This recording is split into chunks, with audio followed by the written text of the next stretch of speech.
छींके खांसे तो लोग उसे घूरने लगे हैं, लेकिन जानकारी का बेहद अभाव है। अब अगर पूछा जाए कि किसी को कोरोना हो जाए तो इस बात का पता कैसे लगेगा, हम में से कई लोग इस सवाल का जवाब नहीं दे सकते। इस वीडियो में हम इसी जवाब को खोजने की कोशिश करते हैं। जिन लोगों में कुछ खास लक्षण देखे जा रहे हैं उन्हें सेल्फ आइसोलेशन में रहने के लिए कहा जा रहा है, ताकि कोरोना वायरस को आगे फैलने से रोका जा सके।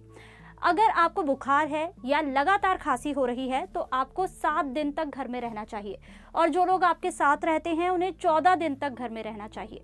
आपको खाना और दवाइयां घर पर ही पहुंचाई जानी चाहिए। लेकिन आपको पता कैसे चलेगा कि ये सिर्फ साधारण बुखार है या कोरोना वायरस का अटैक है? दरअसल कोरोना वायरस के 2 प्रमुख लक्षण हैं। पहला, लगातार सूखी खांसी आना, और दूसरा बुखार। अगर किसी में ये दोनों लक्षण हैं या इनमें से कोई एक लक्षण है तो सावधान हो जाने की जरूरत है। अगर आप बहुत ज्यादा छींक रहे हैं, आपकी नाक बह रही है या आपको सिरदर्द भी हो रहा है तो आप बीमार हो सकते हैं, लेकिन इसका मतलब ये नहीं है कि आपको कोरोना वायरस हो गया है। आप जानना चाहते होंगे कि कोरोना वायरस में होने वाला बुखार कितना ज्यादा होता है और लगातार होने वाली सूखी खांसी का क्या मतलब है। दरअसल इसका मतलब है कि आप खांस रहे हैं लेकिन उसमें बलगम नहीं आ रहा है, यानी आपके टिश्यू में कोई चिपचिपा पदार्थ नहीं दिख रहा है।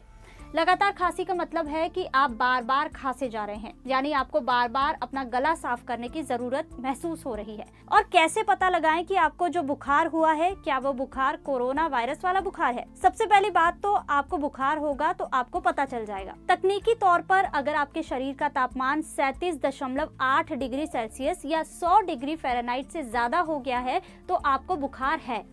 अगर आपके पास थर्मामीटर नहीं भी है तो भी आपको अपना शरीर ज्यादा गर्म लगने पर पता चल जाता है। और कोई आपको छूता है तो आपकी छाती और पीठ गर्म होगी।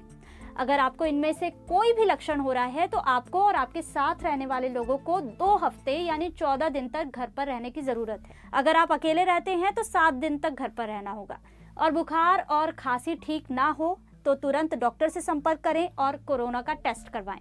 याद रखिए, सावधानी ही बचाव है, इसलिए अपना ख्याल रखिए।